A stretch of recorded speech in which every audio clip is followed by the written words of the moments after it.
صلاة الله سلام الله. Assalamualaikum warahmatullahi wabarakatuh.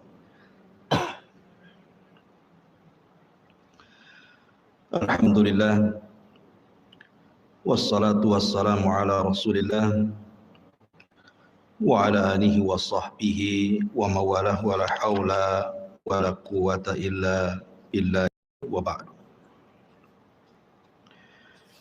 Baik, kita lanjutkan kajian kita, masih membahas kitab Minhajul Muslim dan sudah masuk pada pasal ke-14, bab al-wasilah, bab tentang wasilah. Apa itu wasilah? Wasilah itu artinya at-taqarrub ilallahi azza wa jalla. Bagaimana caranya kita mendekatkan diri kepada Allah Subhanahu wa ta'ala. Bagaimana kita mendekatkan diri dengan ketaatan dan amal saleh kita kepada Allah Subhanahu wa ta'ala. Adapun at-tawassul, ada al-wasilah, ada at-tawassul. Kalau tawassul artinya kita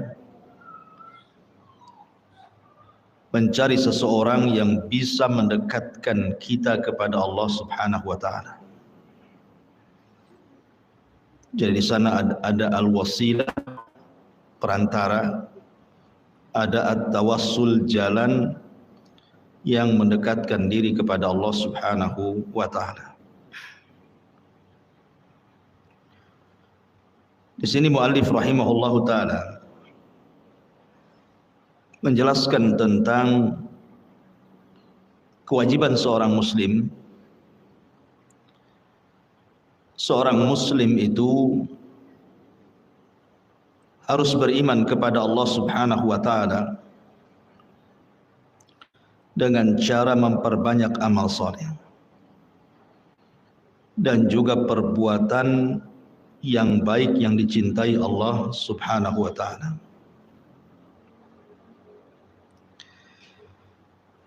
Karena hidup di dunia ini tujuannya adalah untuk beribadah, sebagaimana yang ma'ruf di dalam surah Adz-Dzariyat, wa ma khalaqtul jinna wal insa illa liya'budun. Tidaklah kita diciptakan oleh Allah Subhanahu wa ta'ala kecuali dalam rangka beribadah, baik dengan kewajiban-kewajiban seperti salat, zakat, puasa, haji, ataupun amalan-amalan sunnah. Amalan-amalan sunnah tentu jauh lebih banyak dibandingkan amalan-amalan yang wajib. Tentu harapan ketika kita melakukan amalan wajib ataupun sunnah, seperti contohnya hari ini kita berpuasa Asyura di bulan Muharram,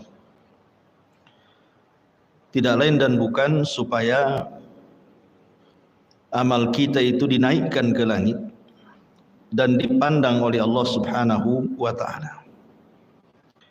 Sebagaimana Allah Subhanahu wa ta'ala berfirman, ilaihi yas'adul kalimut tayyibu wal amalu as-salihu yarfa'u. Kepadanya lah, maksudnya kepada Allah, naik perkataan-perkataan yang baik dan juga amalan-amalan yang saleh dinaikkan kepadanya. Makanya kenapa kita dituntut untuk memperbanyak amal saleh? Bahkan sekelas para nabi saja Allah Subhanahu wa ta'ala firmankan, ya ayyuhar rusul kulu minat tayyibati wa'malu salihan. Wahai para rasul, makanlah dari makanan yang baik-baik dan kerjakanlah amalan yang saleh. Dari sini Kalau para nabi dan rasul saja diperintah oleh Allah untuk banyak melakukan amal saleh, maka sudah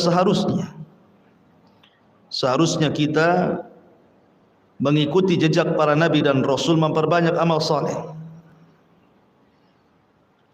Makanya di sini Allah Subhanahu wa taala mengatakan wa khalnahu fi rahmatina innahu min ibadina salihin.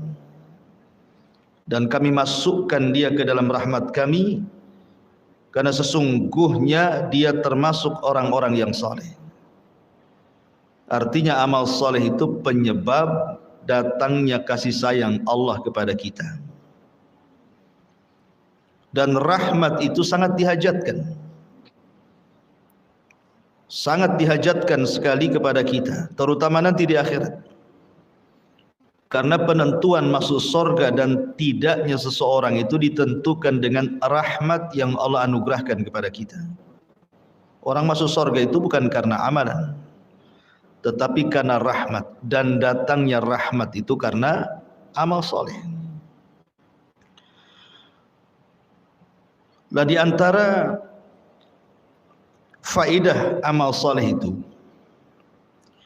kita bisa menjadikan amal soleh itu wasilah, ataupun dijadikan tawassul kita, perantara kita berhubungan dengan Allah Subhanahu wa taala. Dahulu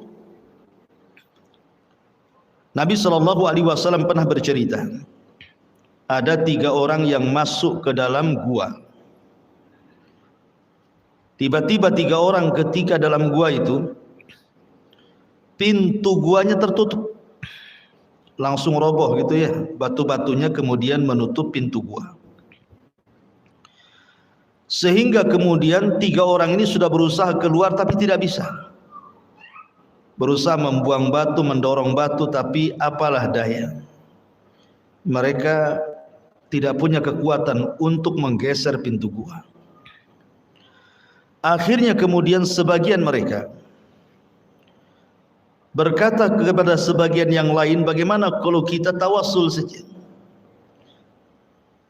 meminta kepada Allah Subhanahu wa taala dengan amal saleh yang kita lakukan. Boleh jadi dengan seperti itu Allah akan menolong kita. Akhirnya kemudian 3 orang ini masing-masing bertawasul dengan amal soleh yang mereka pernah lakukan. Yang satu bertawasul dengan sedekah, yang satu bertawasul dengan birrul walidain, yang satu bertawasul dengan menjaga kehormatan, tidak melakukan perzinahan. Ketika 3-tiganya sudah bertawasul dan mengatakan, ya Rabb, kalau seandainya sedekahku ini dinilai ibadah, kau terima sedekahku dan kau anggap ini pahala bagiku, maka tolong geser pintu gua itu. Bergeserlah pintu gua sedikit, tapi tidak bisa keluar. Yang satu mengatakan, ya Rabb, kalau seandainya birrul walidain, berbakti diriku kepada orang tuaku yang aku lebihkan dibandingkan anak istriku, ini sebuah pahala dan amal solehku dan engkau menerimanya, maka geserkan pintu gua ini. Akhirnya pintu gua pun tergeser sedikit lagi, tapi juga tidak bisa keluar. Maka ketika yang ketiga bertawasul dengan menjaga kehormatannya, ketika dia hendak berzina, tiba-tiba dia diingatkan, ittaqillah, bertakwalah kepada Allah. Dia pun takut dan meninggalkan perbuatan zina dan dia jaga kehormatannya. Maka dia mengatakan, kalau seandainya ini bagian daripada ibadah dan kau terima ibadahku dan berpahala, tolong geserkan pintu gua itu. Akhirnya pintu gua itu tergeser dan 3 orang ini bisa keluar.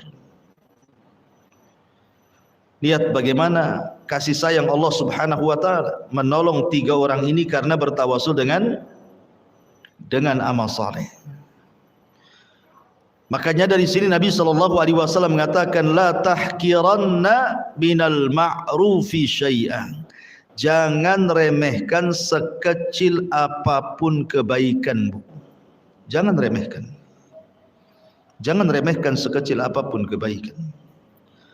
Walaupun hanya ibu datang dari sini, pulang ataupun tadi berangkat dari rumah ke tempat pengajian di sini, melihat ada paku di jalan, kemudian kita berpikir nih paku kalau tidak dihindarkan orang akan terkena, bahaya nih.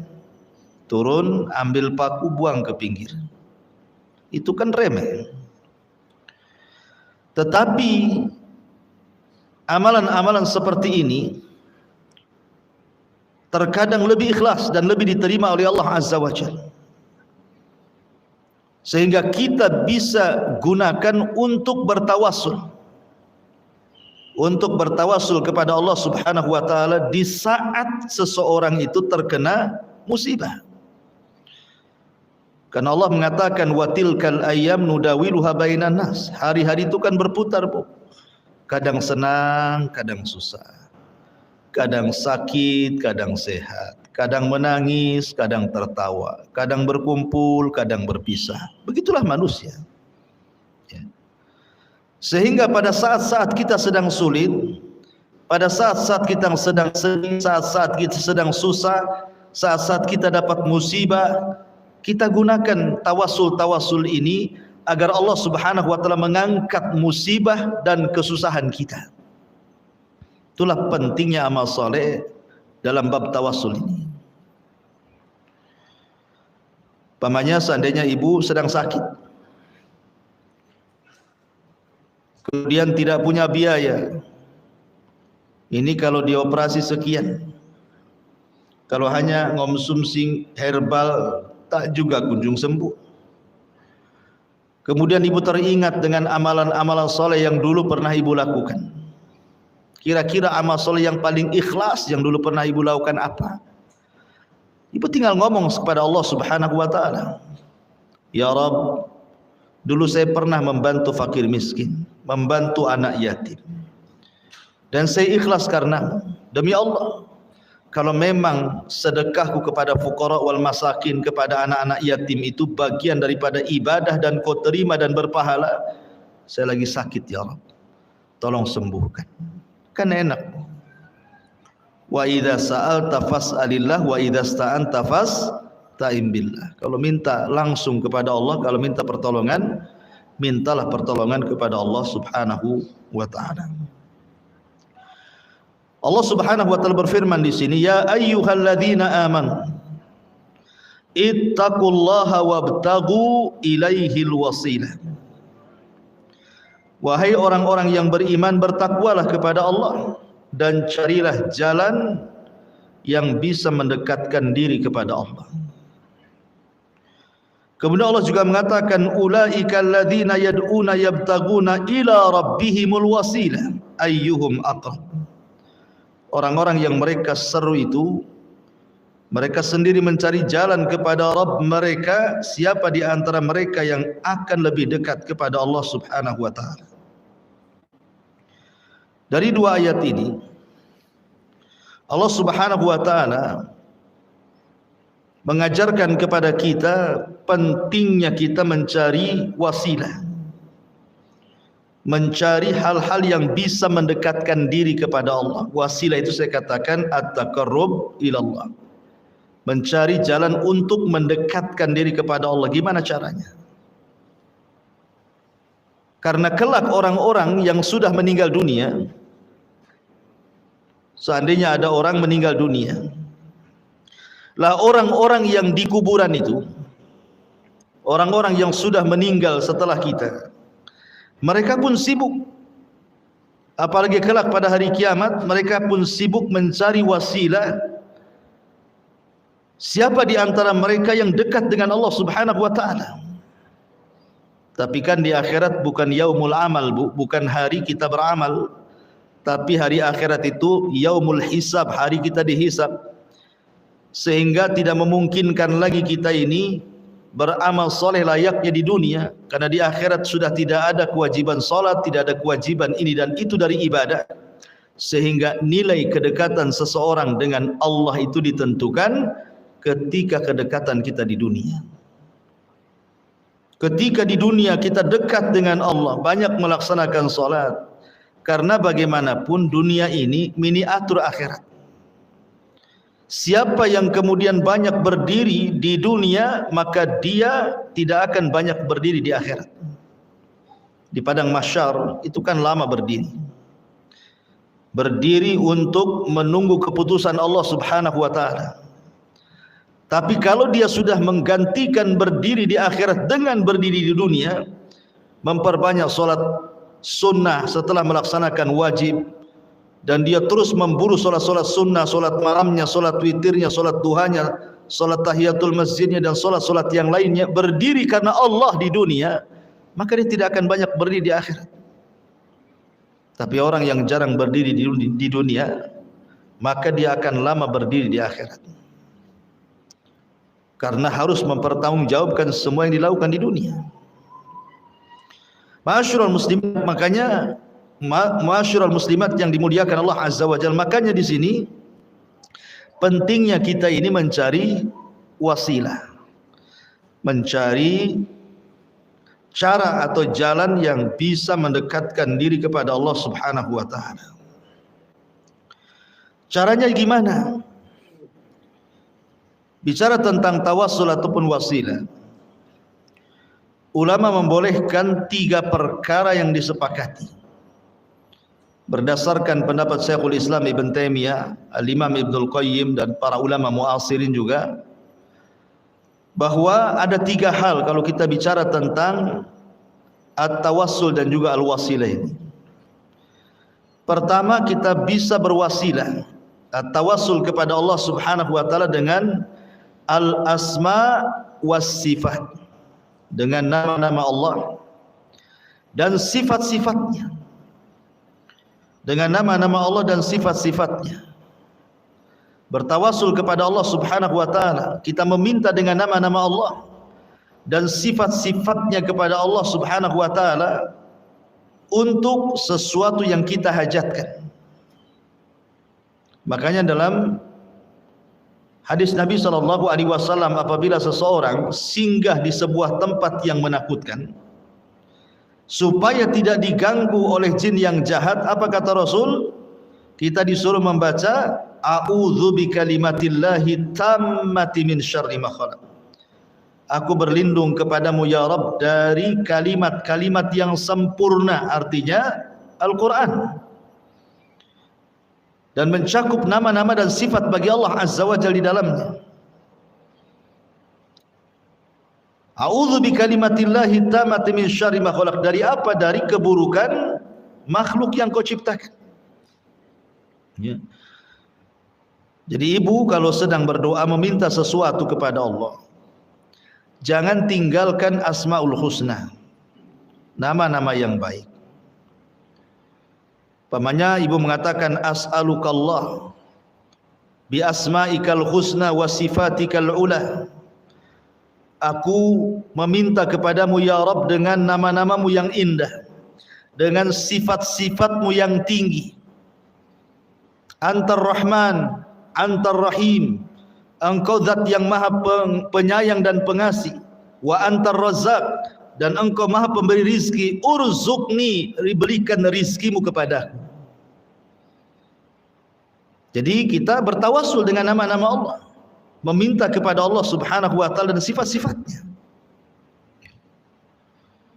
Ataupun yang kedua, bertawassul dengan amal saleh.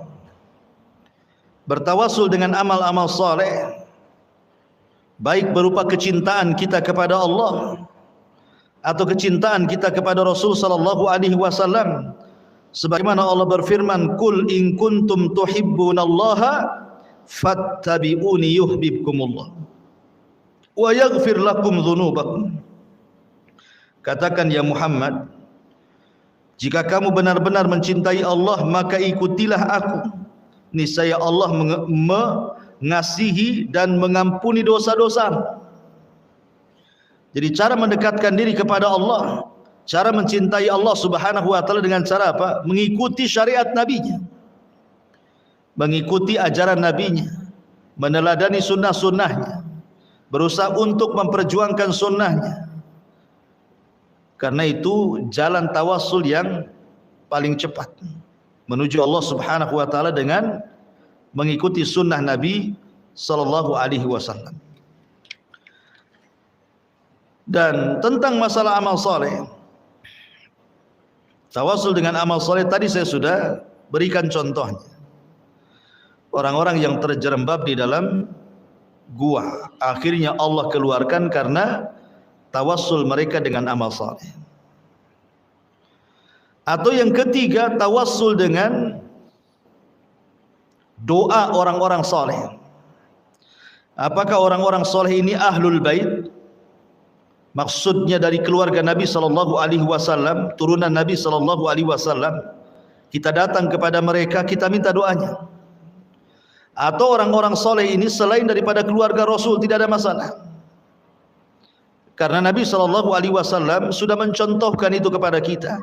Bagaimana para sahabat minta kepada Rasul untuk didoakan kebaikan, baik untuk kesembuhan penyakit ataupun untuk yang lainnya. Contoh, di zaman Nabi sallallahu alaihi wasallam ada wanita berkulit hitam,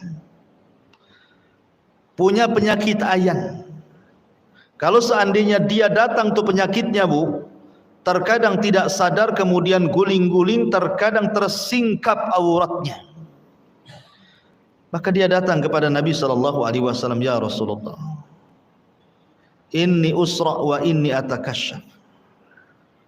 Ya Rasulullah, sesungguhnya saya terkena penyakit, dan saya ini kalau terkena penyakit atakasyaf, selalu tersingkaplah aurat-auratku, malulah aku jadinya. Ud'ullahu li, ud'ullaha li, berdoalah engkau kepada Allah untukku, agar Allah Subhanahu wa taala menghilangkan penyakit. Maka Nabi sallallahu alaihi wasallam memberikan dua pilihan kepada wanita itu dan mengatakan, kalau kau mau, aku akan berdoa kepada Allah untuk kesembuhan penyakitmu. Tetapi kata Nabi sallallahu alaihi wasallam, in sabarti falakil jannah. Tapi kalau engkau mau sabar, maka engkau akan mendapatkan hadiah surga. Akhirnya wanita ini memilih surga. Gak apa-apa dia penyakitnya tidak hilang, tetapi dia meminta kepada Rasul untuk didoakan kalau datang penyakit itu dia tidak bongkar-bongkar aurat. Maka Rasul mendoakan supaya dia tidak tersingkap auratnya, tapi tidak mendoakan kesembuhannya, karena wanita itu adalah wanita cerdas. Dia wanita yang ingat masa depan. Dia wanita yang bukan hanya mengejar dunia. Dia tahu akhirat itu khairun wa abqa, lebih baik dan lebih kekal. Makanya dia memilih sabar. Idzan asbir ya Rasulullah. Kalau begitu saya ingin sabar wahai Rasul. Setelah Rasul mengatakan in sabarti walakil jannah. Kalau engkau sabar, maka engkau dapat surga. Luar biasa. Kalau ibu-ibu di zaman sekarang mana ada. Kalau seandainya dibuat dua pilihan, surga ataukah dunia, enggak yakin saya milih surga. Pasti milih dunia. Contoh, ketika Nabi sallallahu alaihi wasallam mendengar Fatimah meminta budak untuk dijadikan pembantu, karena Rasul kan baru datang dari peperangan, banyak budaknya. Maksudnya Fatimah itu biar tak capek lah kerja di rumah, ada pembantu. Akhirnya Nabi sallallahu alaihi wasallam datang kepada Fatimah, kemudian menudukkan Fatimah dan Ali. Kemudian kata Nabi sallallahu alaihi wasallam, ya Fatimah, ya Ali, maukah ku ajarkan beberapa kalimat kepadamu, dan itu lebih baik daripada engkau diberikan pembantu laki-laki dan perempuan. Kemudian kata Fatimah dan Ali, tentu wahai Rasul, apa itu? Maka Rasul mengatakan, bertasbihlah 33 kali sebelum tidurmu. Bertasbihlah, bertahmidlah 33 kali sebelum tidurmu. Dan bertakbilah 34 kali, artinya 100 sebelum tidurmu. Maka itu jauh dibandingkan kau mendapatkan pembantu laki-laki dan perempuan. Akhirnya Fatimah memilih doa itu. Dia memilih doa zikir yang diajarkan Rasul sebelum tidur membaca tasbih 33, tahmid 33, takbir 34, dan tidak jadi meminta pembantu. Kalau pilihan ini saya berikan kepada ibu mau pembantu atau mau zikir? Pasti mau pembantu. Alasannya, pembantu lah Ustaz, zikir juga katanya. Karena di zaman sekarang ini dunia lebih menguasai dibandingkan akhirat. Itulah kenapa orang-orang dulu takut kalau seandainya dibentangkan dunia. Ma'asyiral muslimat yang dimuliakan Allah Subhanahu wa taala. Kembali, wanita ini ketika mendapatkan kabar in sabarti walakil jannah, kalau engkau sabar kau dapat surga. Akhirnya wanita ini mengatakan idzan asbir, kalau begitu saya milih sabarlah Rasul. Lihat bagaimana wanita ini bertawassul kepada Rasul, minta doa kesembuhan, tetapi pilihannya malah bersabar karena ada hadiah surga. Lain pula wanita ini, lain pula laki-laki yang buta. Di zaman Rasul ada laki-laki yang buta. Dia datang kepada Nabi SAW minta disembuhkan butanya. Laki-laki ini tidak sabar, tidak sesabar wanita itu. Dia minta kepada Rasul untuk tetap disembuhkan. Kalau wanita ini kan ketika dikasih pilihan tak mau dia sembuh. Dia siap sabar, yang penting masuk surga. Ini pula kurang sabar yang laki-laki ini. Dia minta disembuhkan, minta doanya kepada Allah, dan dia mengatakan, ya Rasulullah, ud'ullaha li. Rasul, berdoalah kepada Allah untuk kesembuhanku, agar aku bisa melihat. Maka Nabi SAW mengatakan, kalau begitu tawadda wa salli rak'atain. Kamu harus berwudu, kemudian salat 2 rakaat. Kemudian Nabi SAW mengajarkan doa kepadanya dan disuruh dibacanya. Lihat bagaimana laki-laki ini minta doa kepada Rasul. Ya, artinya bertawasul dengan orang-orang soleh, minta doa mereka boleh. Ya, tapi tentunya orang-orang soleh yang masih hidup. Atau contoh yang lain, seperti Nabi SAW ketika bersabda tentang seorang kibaru tabi'in. Nabi tidak pernah melihat orang ini. Tetapi Nabi SAW mengatakan, kalau ada orang ini, berdoalah kepada Allah, mintalah doa dari dia kepada Allah, karena dia itu mustajab doa. Siapa orang ini, Bu? Uwais ibn Amir al-Muradi al-Qarani al-Yamani. Uwais ibn Amir al-Qarani, atau disebut Uwais al-Qarani, seorang tabi'in. Rasul tidak pernah jumpa, tapi doanya manjur. Kenapa? Karena dia orang yang paling berbuat baik kepada orang tuanya, sehingga doanya mustajab. Ketika Nabi SAW meninggal dunia, Abu Bakar meninggal dunia, Umar radhiyallahu an ketika menjadi khalifatul Islam mencari-cari orang namanya Uwais al-Qarani ini, Uwais ibn Amir al-Qarani al-Muradi. Setiap ada kafilah haji dari Yaman, kadang-kadang Umar kemudian datang ke kafilah tersebut dan mengatakan, afikum Uwais, afikum Uwais. Ada enggak Uwais di situ? Ada enggak Uwais di situ? Kata orang-orang Yaman, tak ada wahai Amirul Mukminin. Pulanglah Umar kecewa. Tahun depannya lagi datang lagi kafilah haji dari Yaman, tanya lagi, afikum Uwais, ada enggak Uwais di situ? Mereka mengatakan tidak ada wahai Amirul Mukminin. Pulang lagi kecewa. Sampai beberapa tahun, tapi lihat usaha Umar akhirnya membuahkan hasil. Ketika sekian tahun banyak orang tiap tahun ibadah haji dari Yaman selalu tidak mendapatkan Uwais, yang ini akhirnya Umar pun mendapatkan kabar di mana Uwais. Ketika datang kafilah dari Yaman, Umar datang dan mengatakan, afikum Uwais, apakah ada Uwais di antara kalian? Maka kepala rombongan mengatakan, maksudnya Uwais al-Qaran, Uwais ibn Amir al-Qarani. Ya, kata Umar, di mana dia?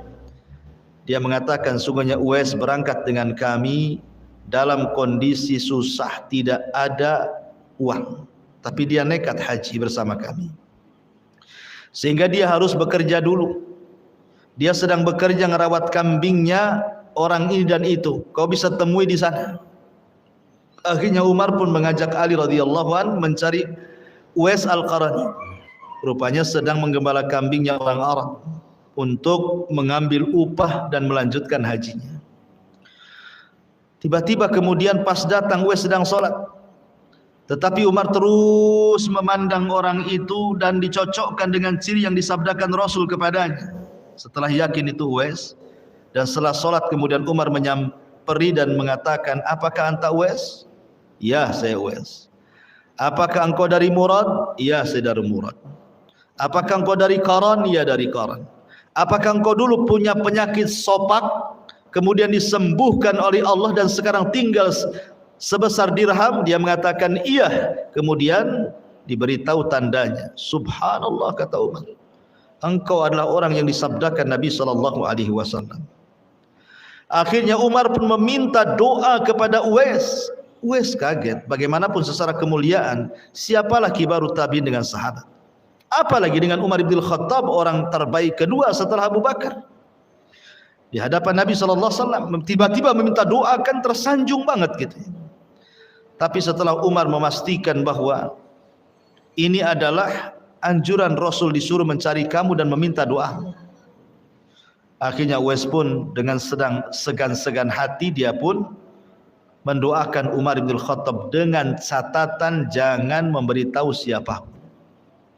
Akhirnya Uwais pun pergi ke Syam dan berjihad di sana. Lihat, ini namanya tawassul. Umar bertawassul kepada Uwais Al-Qarani, meminta doanya.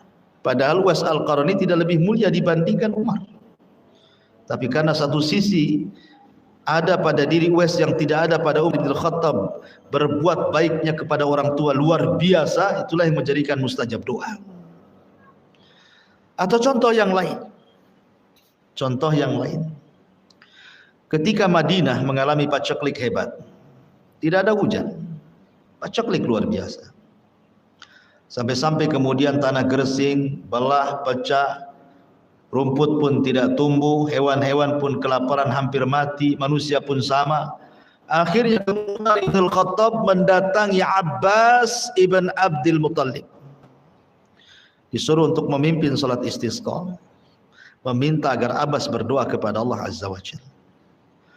Maka Abbas pun berdoa kepada Allah dalam salat istisqa.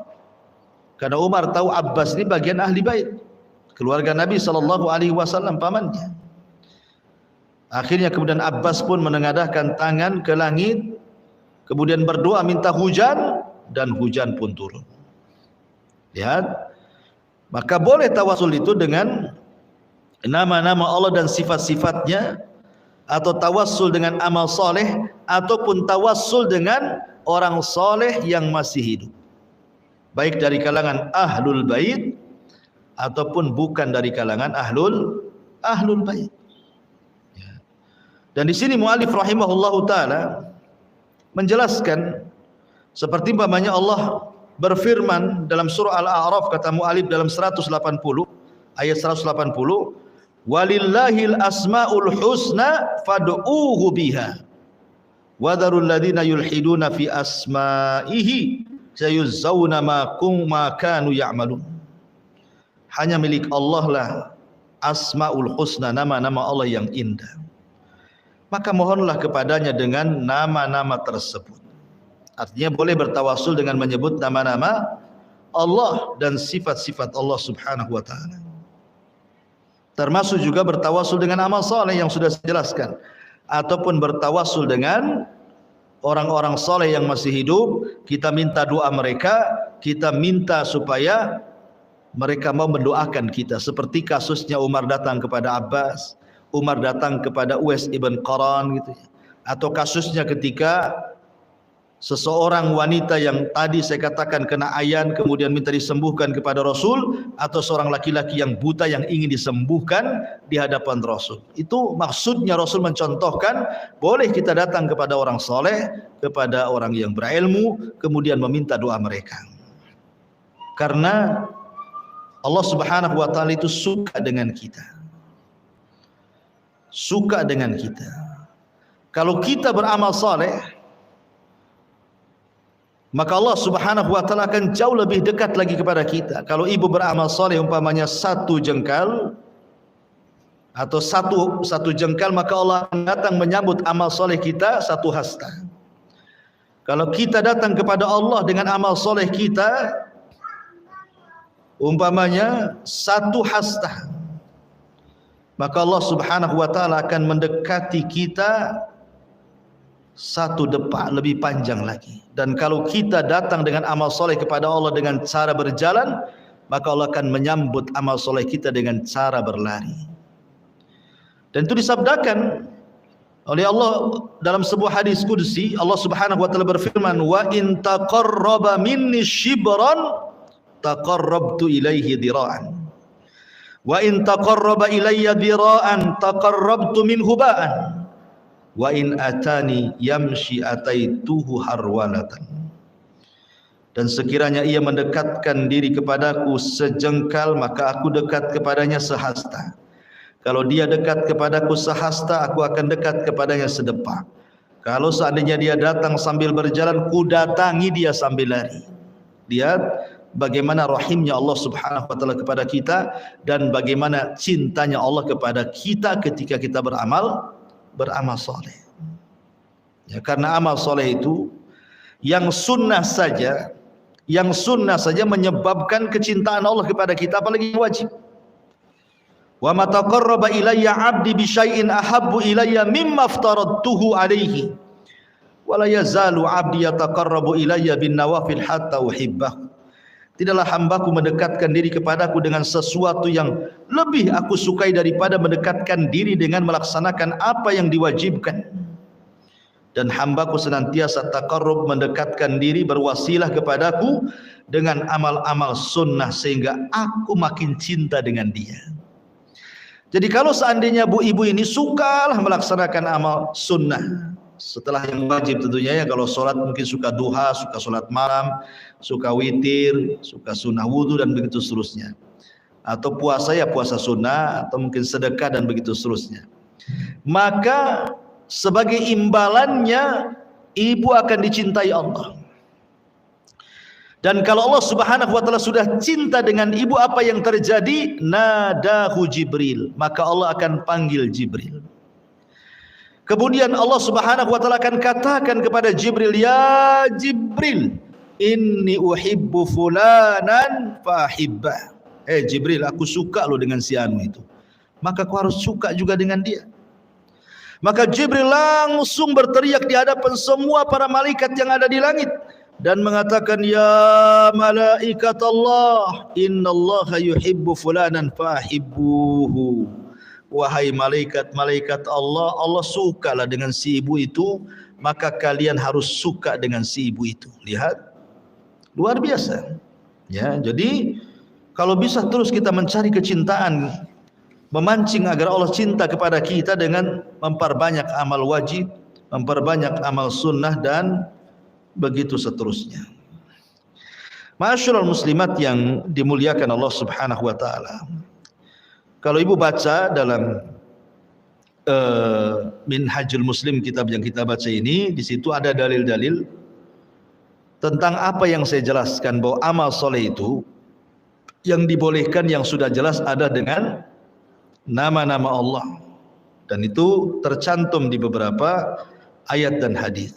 Kemudian dengan amal soleh, kemudian dengan doanya orang yang soleh, yang taat, yang alim, dan mereka masih hidup.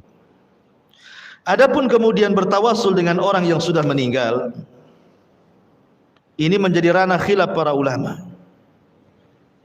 Ya, menjadi ranah khilaf, boleh enggak seorang itu bertawasul dengan orang yang sudah meninggal, orang-orang soleh yang sudah meninggal. Maka pendapat Syekhul Islam Ibn Taimiyah, Al-Imam Ibnul Qayyim, dan juga ulama-ulama Lajnah Daimah Saudi Arabia, semua mengatakan tidak boleh. Ya, karena tidak pernah ada cerita para sahabat Nabi sallallahu alaihi wasallam mereka datang ke kuburan Abu Bakar setelah meninggalnya, atau ke kuburan Umar setelah meninggalnya, atau ke kuburan Utsman setelah meninggalnya. Tidak ada cerita dari kalangan sahabat mereka mendatangi kuburan orang-orang soleh, padahal mereka sahabat. Ya. Menunjukkan bahwa tawassul itu hanya ditujukan kepada orang-orang soleh yang masih hidup saja. Makanya kalau ada di lingkungan ibu orang soleh, orang taat, mintalah doanya. Doa mereka mustajab insyaallah. Ya. Ini diantara pembahasan al-wasilah dan juga at-tawassul. Intinya bahwa perbanyaklah amal soleh di dunia, sebab kita tidak tahu hidup kita ini akan senangkah atau akan susahkah. Perbanyak amal soleh di dunia karena kita tidak tahu apakah kita akan sehat teruskah ataukah akan sakit. Maka di saat-saat kita lagi senang, di saat-saat kita lagi sehat badan, beramal soleh banyak. Supaya ketika Allah takdirkan kita mungkin sakit badannya, kurang sehat fisiknya, banyak masalah kehidupannya, kita bisa menjadikan amal soleh itu perantara kita dengan Allah, agar Allah bisa menghilangkan semua keperitan hidup yang ditakdirkan kepada kita. Dan ini banyak dilakukan para ulama. Ya, seperti contohnya Rabi ibn Khaitham yang sudah saya ceritakan, dia kalau dari rumah ke masjid itu pandangannya tertuju ke jalan raya. Kalau ada hal-hal yang bisa kemudian mengganggu orang lain seperti batu, beling, paku dan yang semacamnya, langsung diambil, disisihkan. Kemudian dia mengatakan, ya Rabb, kalau seandainya amalan remeh ini ada pahalanya, maka kirimkan pahalaku kepada kedua orang tuaku yang sudah meninggal. Lihat, ya kan? Birrul walidain. Ya, birrul walidain itu tidak terputus dengan meninggalnya kedua orang tuamu. Tetapi kalau seandainya orang tuanya masih hidup, ya tentu rugi kalau seandainya seorang anak tidak paham kalau di depannya surga.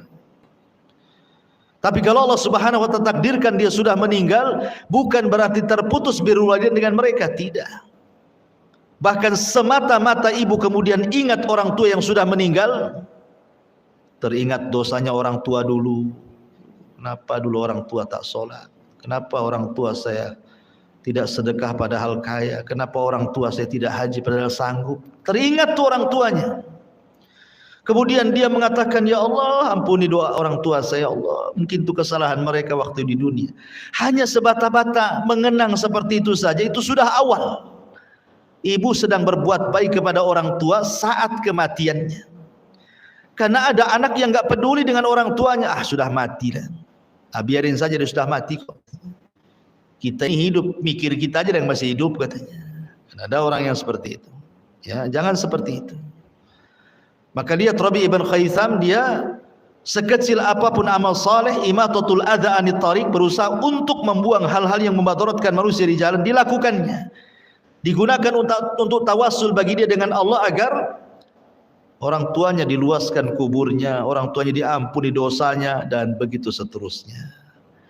Maka tawassul itu penting.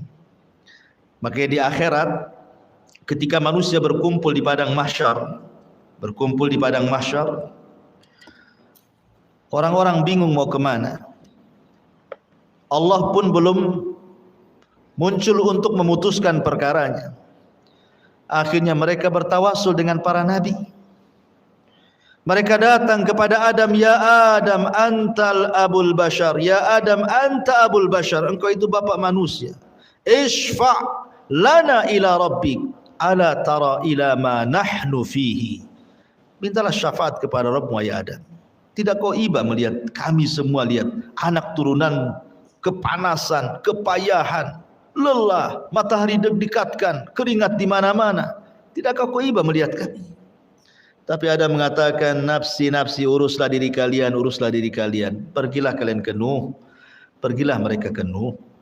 Akhirnya Nuh pun sama mengatakan nafsi nafsi, pergilah kepada Ibrahim. Ibrahim pun sama mengatakan nafsi nafsi, pergilah kepada Musa. Musa pun sama mengatakan nafsi nafsi, uruslah diri kalian. Uruslah diri kalian, sebaiknya kalian kepada Isa. Isa pun mengatakan sebaiknya kalian datang kepada Rasul Muhammad sallallahu alaihi wasallam. Akhirnya Rasul mengatakan analah, kan ku coba. Lihat, mereka bertawasul dengan para nabi. Ya. Padahal di akhirat gitu ya. Mereka bertawasul kepada para nabi untuk mendekatkan diri kepada Allah Subhanahu wa taala.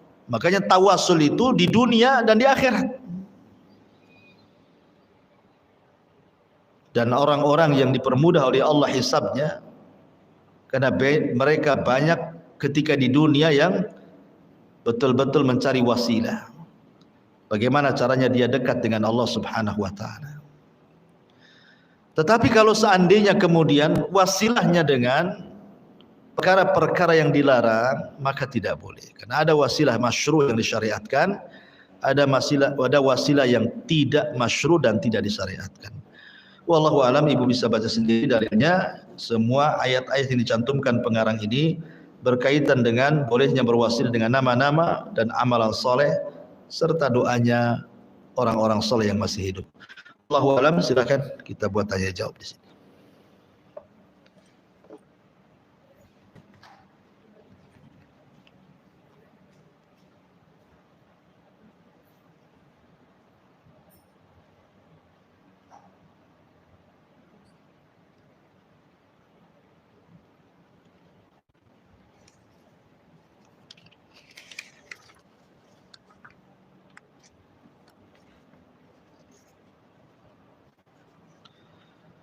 Bismillah. Assalamualaikum Ustaz. Afwan mau tanya bagaimana cara bertawakal yang benar. Apakah seperti niat dalam hati syukran wa jazakumullah khairan? Nah, tawakal itu artinya i'timadul qalbi ila rabbi. Menyandarkan hati hanya kepada Allah Subhanahu wa taala. Dan tawakal itu adalah seafdal-afdalnya tauhid. Ibrahim alaihi salatu wassalam, ketika dia hendak dilempar ke api yang menyala, apa kata Ibrahim? Hasbunallah wa ni'mal wakil. Cukuplah Allah bagiku karena dia sebaik-baik pelindung bagiku. Hasbunallah wa ni'mal wakil. Lihat bagaimana Ibrahim bertawakal kepada Allah. Ketika Ibrahim bertawakal kepada Allah, apa hasilnya? Ya naru kuni bardan wa salaman ala Ibrahim. Wahai api, jadilah kau dingin. Selamatkan Ibrahim.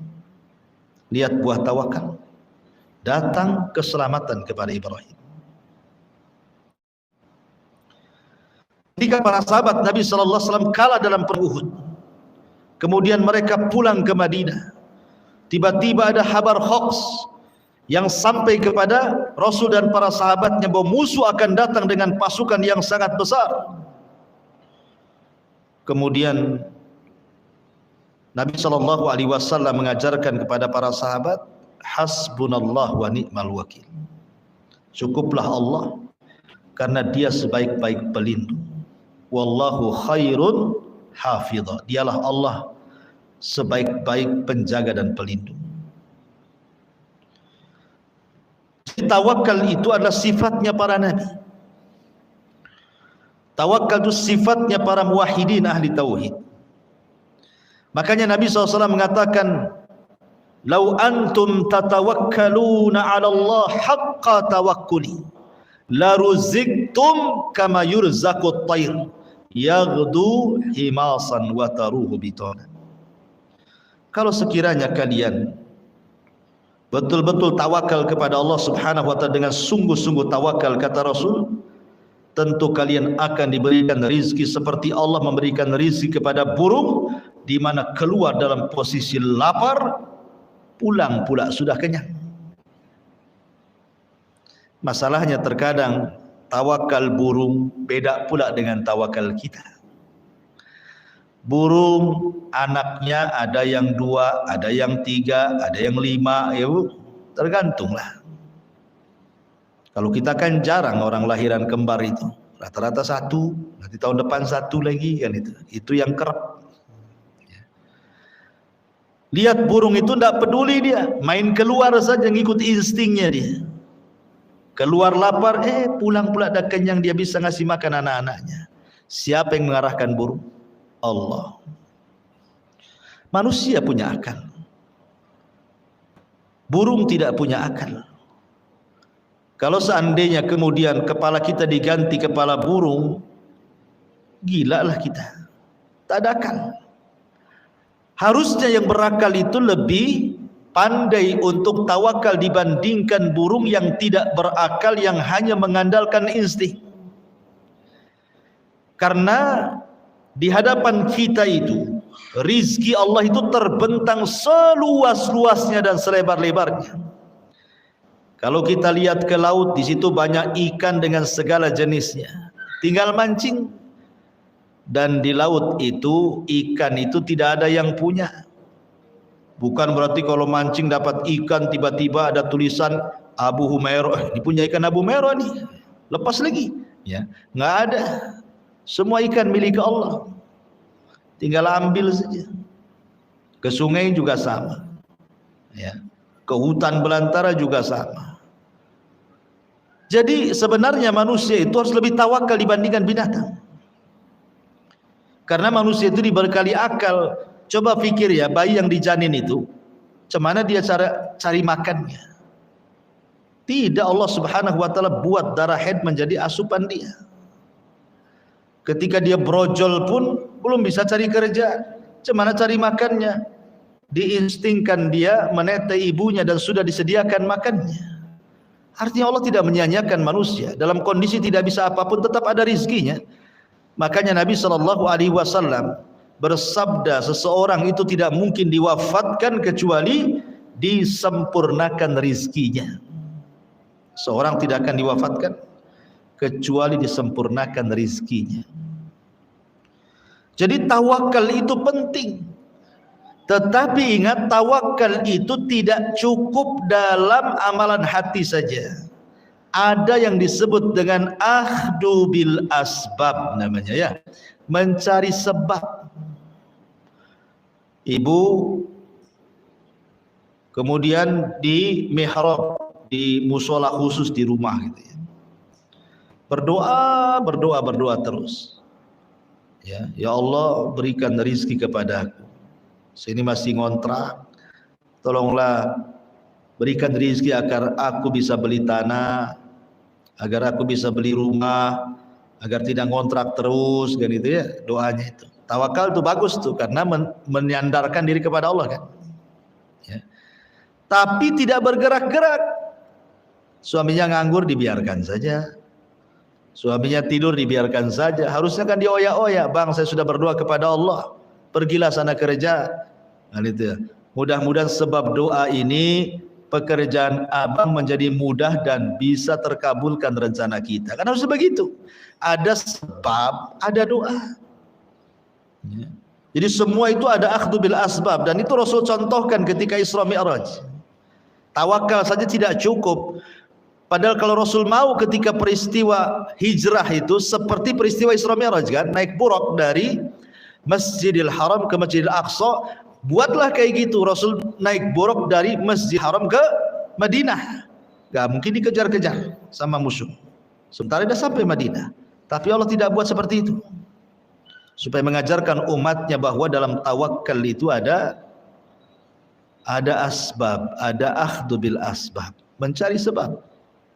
Ya, jadi pamannya ibu sakit, ya Allah sembuhkan, ya Allah sembuhkan, tapi tidak mau minum obat, ya mati jadinya. Ya kalau memang ingin sembuh, cari sebab juga, ya Allah sembuhkan saya, datang ke dokter, beli obat, datang ke herbalis, beli herbal kan itu. Tapi jangan datang ke dukun. Ya, itu cari sebabnya yang haram, tak boleh. Jadi sebab yang halal. Jadi tawakal itu tidak benar kalau dengan hati saja, tapi ada akhdhu bil asbabnya. Kemudian bagaimana pentingnya duduk di majelis ilmu bagi muslimah? Karena hari-hari ini sudah banyak kajian online, maka banyak yang memilih menghadiri kajian online saja. Kan itu. Ya dua-duanya baik, online ya baik, offline ya baik. Cuman kan beda Bu ya. Orang yang duduk di majelis ilmu, orang yang duduk di majelis ilmu dengan yang ngaji online itu beda. Pertama beda rasa, ya kan? Nabi SAW mengatakan, "Qumu maghfuran lakum." Berdirilah kalian dan kalian sudah diampuni dosa-dosa kalian. Allah sudah mengganti keburukan kalian dengan kebaikan. Kapan Rasul katakan? Apabila bubar majelis.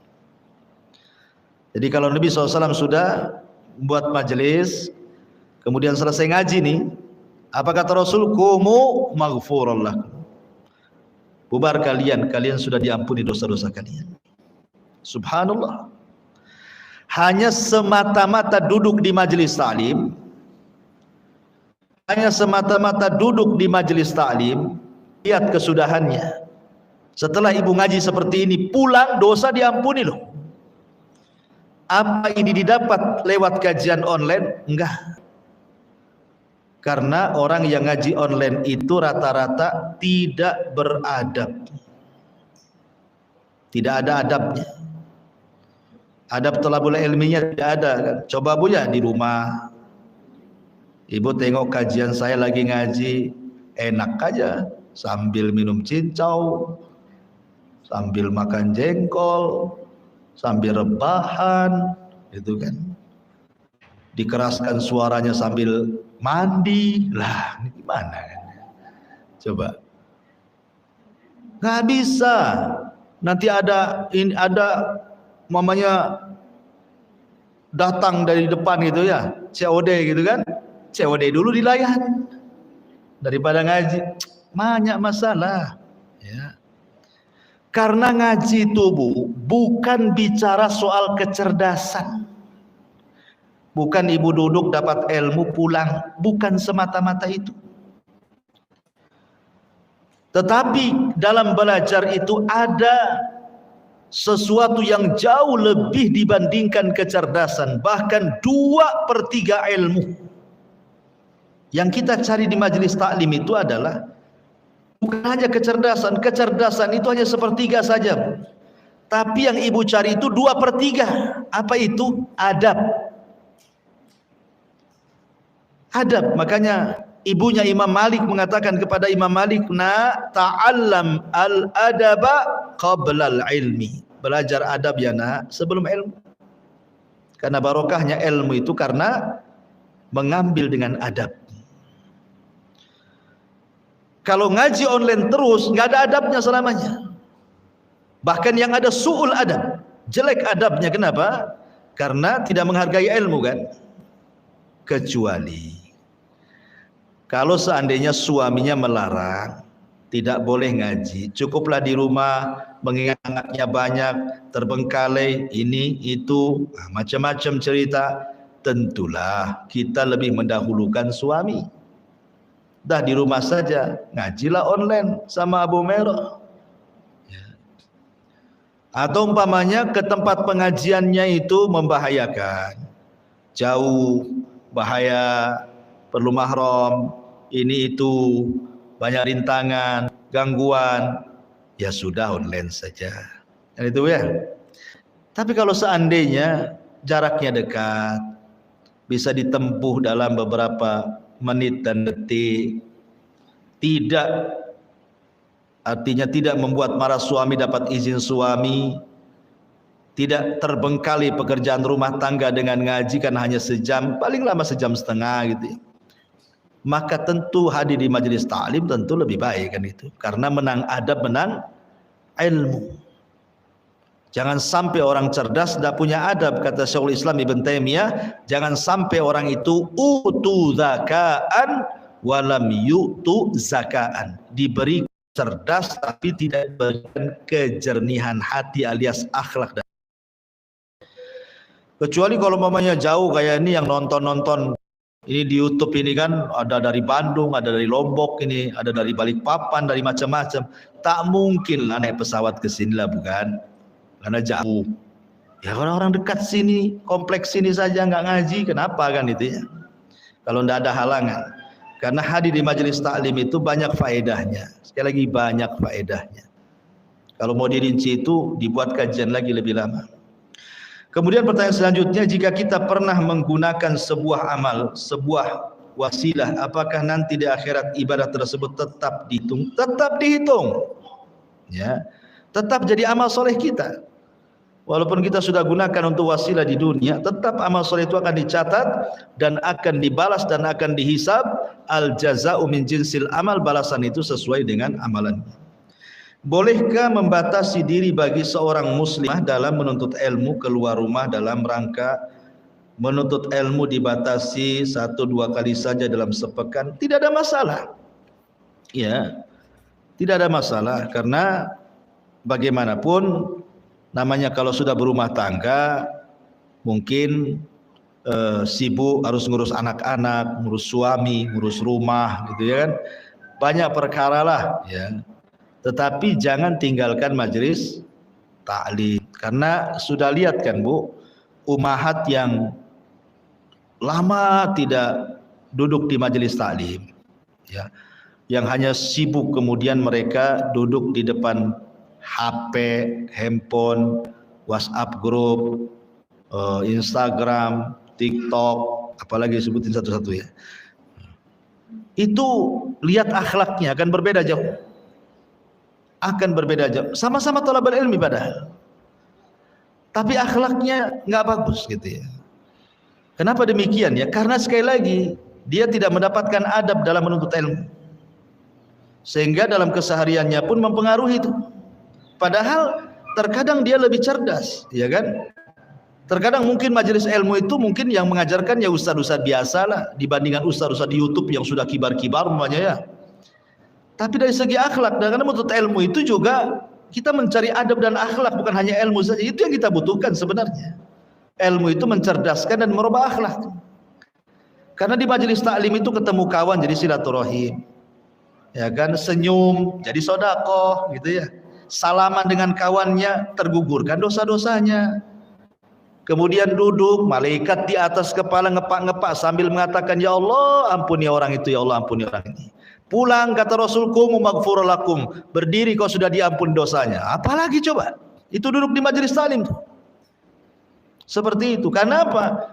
Karena keutamaan segudang ini, karena sekali lagi bukan hanya bicara tentang kecerdasan tapi akhlak. Kata Abdullah ibn Mubarak, saya belajar akhlak 30 tahun dan saya belajar ilmu 20 tahun. Jadi ingat bahwa adab itu 2/3 ilmu. Ilmu itu sepertiganya saja. Itu pentingnya. Menambah iman. Ya kan beda. Saya yakin ibu beda lah.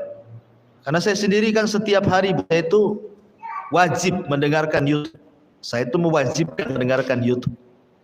Alhamdulillah masyai-masyai guru-guru saya gitu ya. Mereka sudah kajian online YouTube. Wajib setiap hari hampir saya mendengarkan YouTube itu. Ya, untuk menambah ilmu, karena tidak mungkin saya menyampaikan ilmu terus gitu ya. Ya pasti terbatas juga kemampuan. Bahkan saya wajibkan. Dalam satu hari itu saya mendengarkan syekh ini, syekh itu gitu ya. Mulai dari pagi, kadang di sela-sela tidak sibuk saya dengarkan malam juga. Saya catat. Terkadang saya catat faedah-faedah mereka itu. Pokoknya setiap hari wajib ada pengetahuan. Ya. Kalau seandainya mereka ada di sini, tentu saya akan hadir di majelis mereka. Cuman kan mereka jauh ya, ada di Saudi, ada yang di Yaman gitu kan.